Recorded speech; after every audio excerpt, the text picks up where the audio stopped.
Une raison très simple, c'est que j'ai plus la même voix. Or, mes tessitures sont très élevées dans mes chansons. C'est un séisme dans le monde de la chanson française. Michel Sardou, 68 ans, monument vivant de la musique hexagonale, vient de briser un silence de plusieurs décennies. L'homme aux millions de disques vendus, celui dont la voix grave et la plume tranchante ont accompagné des générations entières à lâcher une bombe, il n'a jamais aimé Johnny Hallyday. Pas une rivalité d'artistes, pas une simple jalousie professionnelle, une véritable aversion, longtemps dissimulée derrière les sourires de façade, les accolades de télévision et les discours d'hommage trop parfaits pour être sincères. Sardou, le franc-parler incarné, a fini par dire ce que beaucoup pressentaient sans jamais oser le croire. Le mythe de l'amitié entre deux géants s'effondre. Pendant des années, la France a voulu y croire. Deux idoles, deux légendes, deux figures d'une époque dorée, unies par la scène et la gloire. Johnny le rocker flamboyant, la passion brute, la voix du feu. Sardou le patriarche de la chanson réaliste, le verbe puissant, l'autorité tranquille. Ensemble, ils formaient un duo mythique, le yin et le yang de la musique française. Et pourtant, derrière les projecteurs, l'air était chargé d'électricité, de non-dits de rancune. Ce que Sardou vient de révéler, c'est bien plus qu'une confession, c'est la chute d'un mythe national. Les réseaux sociaux se sont enflammés dès les premières minutes. Les fans de Johnny crient à la trahison, accusant Sardou d'insulter la mémoire d'un mort sacralisé par le public. Les admirateurs de Sardou, eux, saluent son courage, parlant d'un homme enfin libre de dire sa vérité. Les plateaux télé s'emparent du sujet, les chroniqueurs se déchaînent, les journalistes fouillent dans les archives. Les vidéos d'anciens duos sont analysées, image par image. On y cherche le regard fuyant, le sourire forcé, le geste trop tendu. Chaque détail devient une preuve, chaque souvenir un mensonge dévoilé. Car cette révélation ne bouleverse pas seulement les fans, elle ravive tout un pan de la mémoire collective. Dans les années 80, leur nom était synonyme de grandeur et d'excès. Deux étoiles rivales se disputant, le ciel français. Aujourd'hui, la confession de Sardou vient fissurer cette légende, révélant une vérité moins glamour, plus humaine, plus brutale. C'est l'aveu d'un homme fatigué, des faux semblants, qui choisit de parler, quand plus rien ne l'oblige au silence, et en un instant, le pays entier redécouvre Michel Sardou, non plus comme un chanteur, mais comme le témoin impitoyable d'une époque révolue. Pendant des années, Michel Sardou et Johnny Hallyday ont été présentés comme les deux faces d'une même légende, mais derrière les photos souriantes et les accolades médiatiques se cachait une tension glaciale, une rivalité féroce, née dès les années 70, quand leur carrière s'élevait vers les sommets. Johnny l'enfant du rock, vivant dans l'excès, aimait la lumière, le bruit, la démesure. Sardou lui incarnait la rigueur, la France des mots forts et des refrains taillés dans le marbre. Ils s'admiraient de loin, sans jamais vraiment se supporter. Tout a commencé par des petites piques, des remarques ironiques sur les plateaux de télévision. Johnny trouvait Sardou trop donneur de leçons, trop moraliste. Sardou voyait en Johnny un adolescent éternel, incapable de vieillir avec dignité. Les deux hommes étaient opposés dans tout le style, la voix, les valeurs, l'attitude. L'un brûlait sa vie, sur scène, l'autre la construisait, note après note. Leur différence est devenue un gouffre qui, au fil du temps, s'est transformé en mépris silencieux. On raconte qu'à chaque gala où ils se croisaient, l'air se faisait lourd, les techniciens, eux-mêmes, le sentaient. Johnny évitait le regard de Sardou. Sardou serrait les dents et se murait dans un sourire poli. Un soir de 1983, lors d'un dîner organisé par un grand producteur, Les deux hommes auraient échangé des mots d'une violence rare. Des témoins parlent d'un Johnny furieux, reprochant à Sardou d'avoir critiqué son mode de vie, tandis que Sardou lui aurait rétorqué que le rock ne l'excusait pas de tout. Cette scène restée secrète pendant des décennies ressurgit aujourd'hui comme une pièce centrale dans le puzzle de leur relation fracturée. Les journalistes ont ressorti les archives des interviews anciennes et les mots prennent une toute autre signification. Quand Johnny déclarait dans un magazine qu'il n'avait pas besoin de conseils pour être un homme, beaucoup y voient désormais une pique déguisée envers Sardou. De son côté, Sardou n'avait jamais caché son exaspération devant l'aura presque divine entourant Hallyday. Dans une interview de 1999, il lâchait une phrase devenue culte. Il y a des artistes que le public sanctifie sans se demander s'ils le méritent vraiment. Une sentence froide, un avertissement voilé qui prend aujourd'hui une résonance nouvelle. Depuis l'aveu choc, les chaînes de télévision rediffusent d'anciennes images de leurs rares collaborations. En duo, les analystes décryptent les regards, la distance, les gestes forcés. Sur une vidéo de 1978, Johnny entoure Sardou d'un bras amical, mais ce dernier reste raide, figé, dans une politesse crispée. Ce qui paraissait autrefois de la pudeur ressemble désormais à un rejet profond. Les fans sont partagés. Certains refusent d'y croire. D'autres admettent que cette tension se ressentait depuis toujours. Les réseaux explosent, les commentaires s'entrechoquent.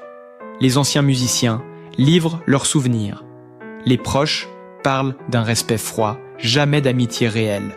L'un d'eux raconte qu'après chaque prestation commune, Sardou quittait les loges sans un mot, tandis que Johnny riait bruyamment, comme pour exorciser la gêne. Les tabloïds s'en emparent, les unes défilent. Sardou balance, enfin sa vérité. Sardou contre Hallyday, la guerre des dieux, de la chanson. Les plateaux télé se succèdent, les chroniqueurs s'affrontent.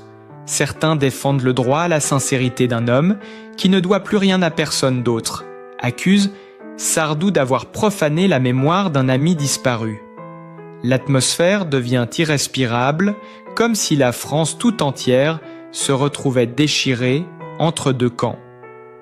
Deux visions du pays. Deux façons d'aimer la musique et de vivre la gloire.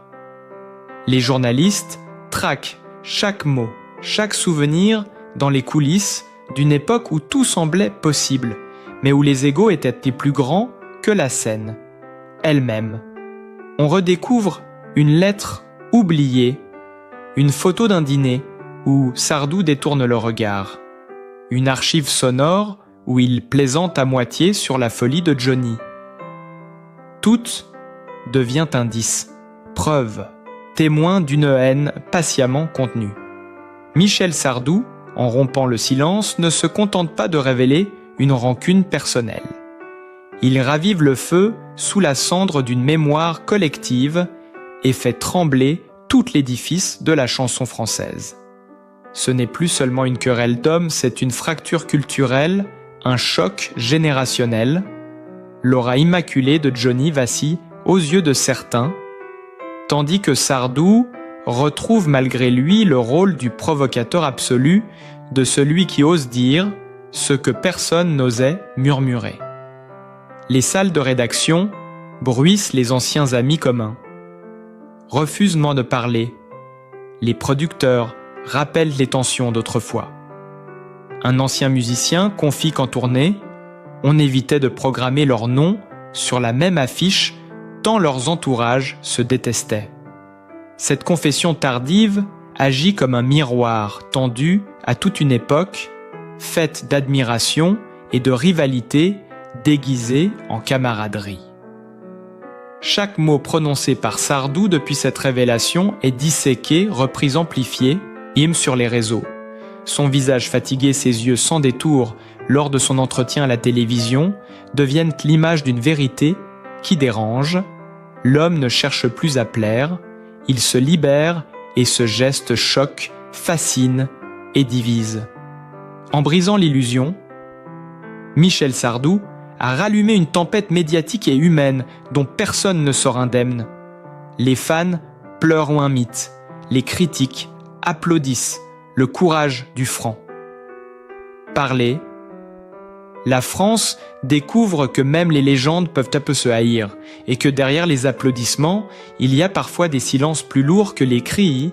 La confession de Michel Sardou n'a pas seulement rouvert une vieille blessure, elle a déclenché un séisme qui continue de secouer le paysage culturel français jour après jour. Les révélations s'enchaînent. Les anciens collaborateurs, les journalistes, les amis d'hier sortent du silence, chacun apportant sa pièce à ce puzzle d'orgueil et de désillusion. Certains se souviennent d'un concert commun au début des années 90 où Sardou aurait quitté les coulisses furieux, refusant de monter sur scène après une remarque jugée humiliante de Johnny.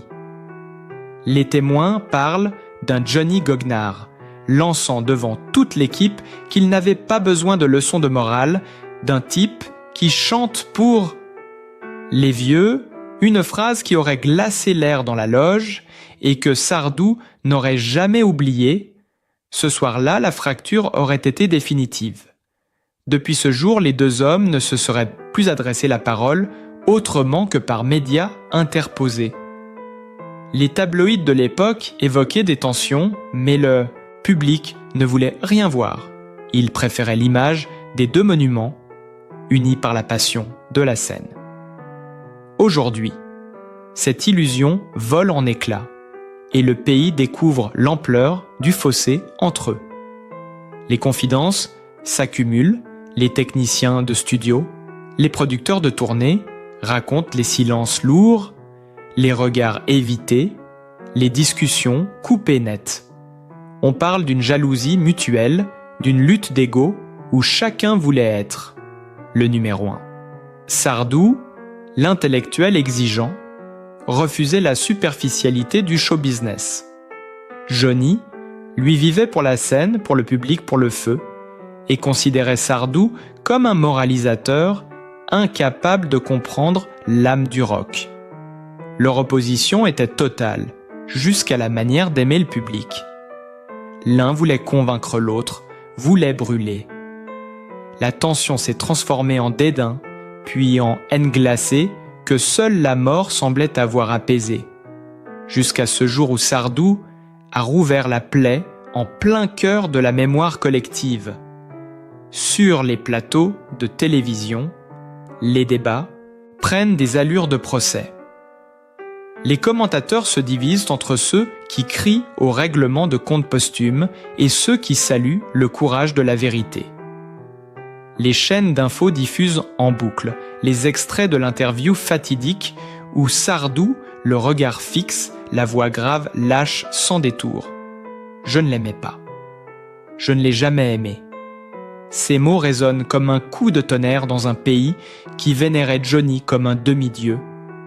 L'image de l'idole en sort fissurée et le silence pesant qui suit l'aveu de Sardou devient presque plus éloquent que les mots. Les réseaux s'enflamment. Certains parlent de trahison, d'autres d'honnêteté, crue. Le public se divise comme rarement dans l'histoire de la musique française. Des fans déchirent leurs vinyles, des anciens admirateurs défendent le droit à la vérité des journalistes, exhument des vidéos oubliées où l'on perçoit des signes avant-coureurs, des sourires forcés, des poignées de main mécaniques. Une émission spéciale diffusée en prime time rassemble plus de 8 millions de téléspectateurs autour du thème Sardou Hallyday. La vérité. Enfin, les journalistes y diffusent un document inédit, une lettre manuscrite écrite par Johnny au début des années 2000, retrouvée récemment dans les archives d'un ami commun. Dans cette lettre, Johnny évoque sa solitude et lâche une phrase troublante. Certains camarades chantent l'amitié mais ne la vivent pas. Les médias s'emparent de cette phrase comme d'une preuve supplémentaire que le ressentiment était réciproque. Les journaux titrent « La guerre cachée des idoles »,« La France sous le choc »,« La légende brisée ». Dans les rues, les cafés, les réseaux, chacun y va de son opinion, comme s'il s'agissait d'une affaire nationale. L'histoire dépasse la simple querelle de deux artistes. Elle devient un miroir de la société, de ses illusions, perdu de son besoin de héros parfaits et de vérités absolues. Même les politiques s'en mêlent, certains défendant la liberté de parole d'un artiste vieillissant, d'autres dénonçant une profanation inutile d'une mémoire populaire. L'entourage de Johnny réagit violemment. Laetitia. Hallyday sort de son silence pour exprimer sa colère, disant que Johnny méritait le respect même après sa mort. Les anciens musiciens de Johnny se disent blessés par les propos de Sardou qu'ils jugent cruels et inutiles. Le clan. Hallyday contre le clan Sardou. La fracture devient publique et alimente la presse pendant des semaines. Les talk-shows s'en nourrissent. Les radios rejouent leurs chansons côte à côte, comme pour rappeler la grandeur de ce qu'ils représentaient malgré tout.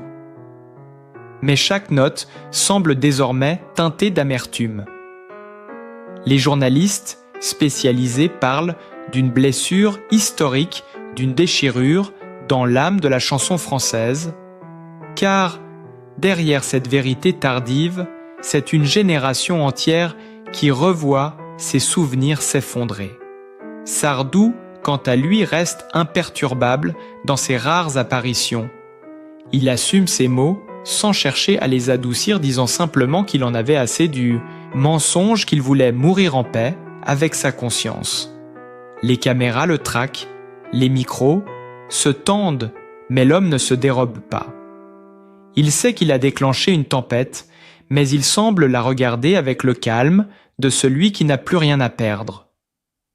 Les rédactions s'arrachent les exclusivités des proches, les moindres images, d'archives, les témoignages d'anciens amis communs.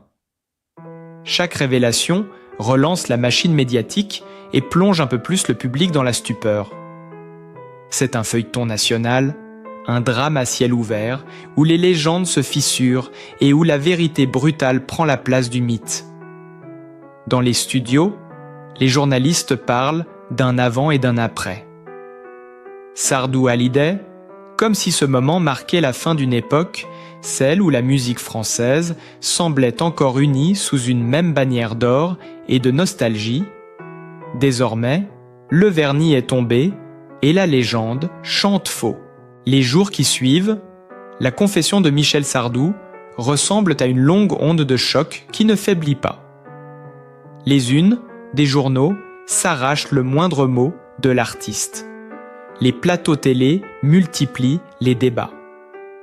Les fans se rassemblent devant sa maison, certains pour l'applaudir, d'autres pour le huer. Le pays entier semble suspendu à cette histoire qui dépasse la musique pour devenir un drame national. Les images d'archives tournent en boucle à la télévision. On y revoit les deux géants côte à côte sur scène, lors d'un gala caritatif en 1998, Johnny rayonnant, Sardou distant.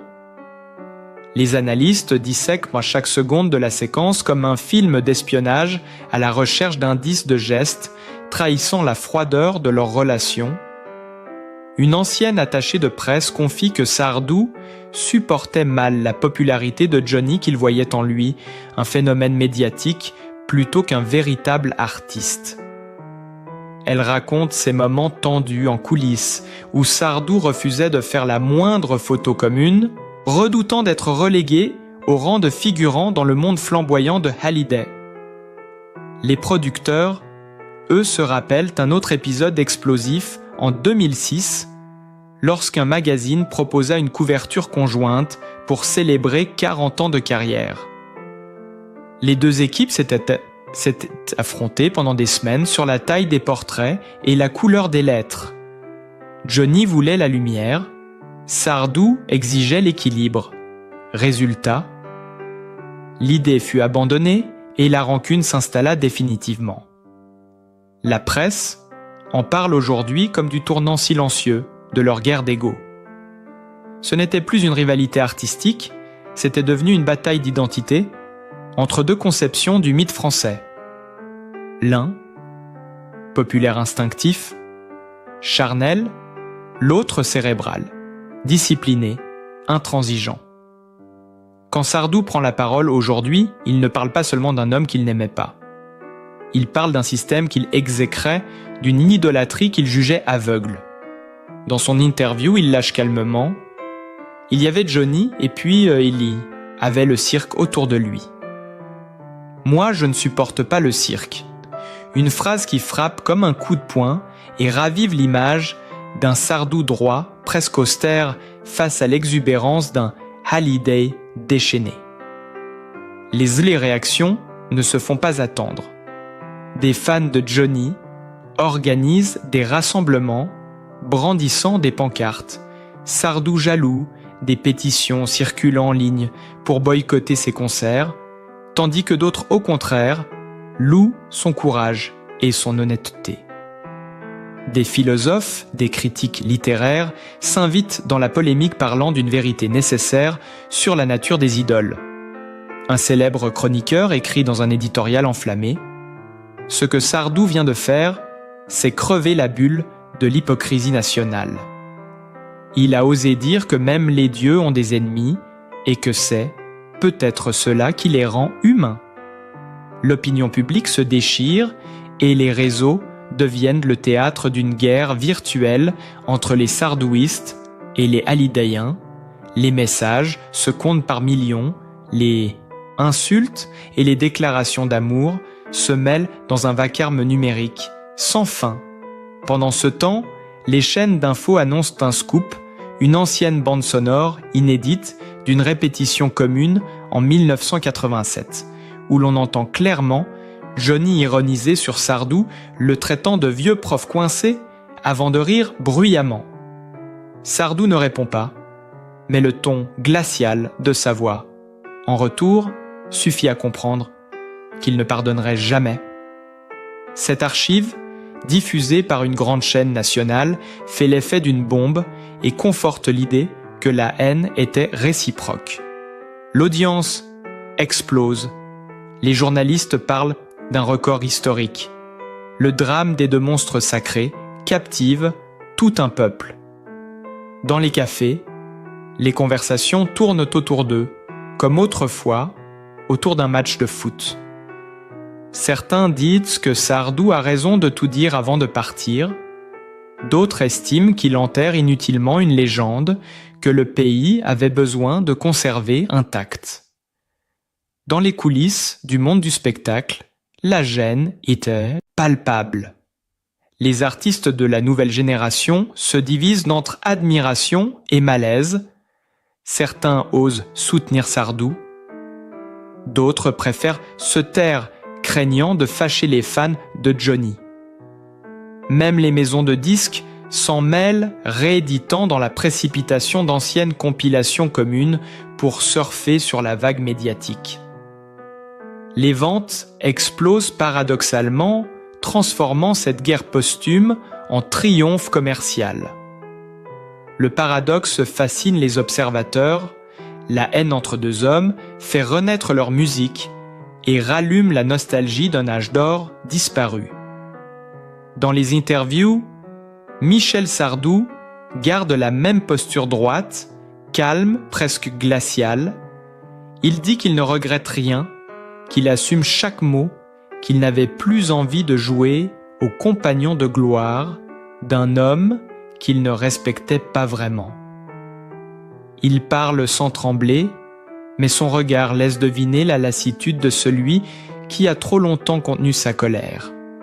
Il conclut sobrement en disant qu'il préfère être détesté pour la vérité que célébré ou pour un mensonge. Ces mots deviennent viraux, repris sur les affiches, les réseaux, les journaux du soir. L'onde de choc se transforme en phénomène culturel. Chaque génération s'en empare et chacun y projette sa propre vision, de la loyauté et du silence brisé. Les rues résonnent encore des refrains des deux légendes, mais désormais, derrière chaque note, plane une tension invisible, un goût amer, celui de la vérité nue. Les semaines suivantes prennent l'allure d'un long tremblement continu. La France vit au rythme des échos de cette guerre des titans. La presse n'en finit plus de décortiquer chaque phrase, chaque souvenir, chaque silence autour de Sardou et de Johnny. Les anciens amis communs sont convoqués sur les plateaux de télévision. Certains pleurent d'émotion, d'autres racontent avec gêne ce qu'ils savaient déjà, mais n'osaient pas dire qu'entre ces deux monstres sacrés, il n'y avait jamais eu d'amitié, seulement une tolérance fragile, maintenue par les producteurs et par la peur d'un scandale. Les témoignages s'enchaînent, un par un, et tous confirment la même chose. Derrière les sourires se cachait la haine, derrière les accolades se devinait le mépris. Un célèbre photographe se souvient d'une séance de clichés dans les années 80 où Johnny était arrivé en retard de plus de 2 heures. Sardou avait attendu sans dire un mot, puis, au moment de la prise de vue, il s'était planté devant l'objectif, impassible, tandis que Johnny riait bruyamment en l'enlaçant. La photo est devenue iconique, mais ceux qui étaient Lila jurent qu'à peine les flashs éteints, Sardou s'était éloigné sans un mot. La légende était déjà fissurée, mais personne ne voulait la voir. Les médias exhument des images oubliées, des journaux télévisés, où l'on surprend des gestes brusques, des regards froids, des phrases à double sens. On entend Johnny dire sur un ton faussement amusé « Michel, il aime donner des leçons. Moi, je préfère donner du plaisir. » Et le public rit sans se douter que la pique vise juste. Aujourd'hui, cette phrase tourne en boucle sur les réseaux, transformée en symbole de leur inimitié. Les fans s'affrontent comme deux armées virtuelles. Sur les forums, les uns défendent la mémoire de Johnny, l'accusant de n'avoir fait que subir la jalousie de Sardou. Les autres applaudissent la franchise du chanteur de la maladie d'amour, qu'ils décrivent comme le dernier à oser dire la vérité dans un monde de faux-semblants. Les talk shows se transforment en tribunaux populaires. Les chroniqueurs analysent le drame comme un feuilleton historique, mêlant orgueil, blessure et rédemption. Un ancien musicien de studio raconte qu'à la fin des années 90, un producteur avait voulu les réunir pour un album hommage à la chanson française, Mais le projet n'a jamais vu le jour, les égos trop grands, les blessures trop anciennes, rien n'a pu recoller ce qui s'était brisé depuis longtemps.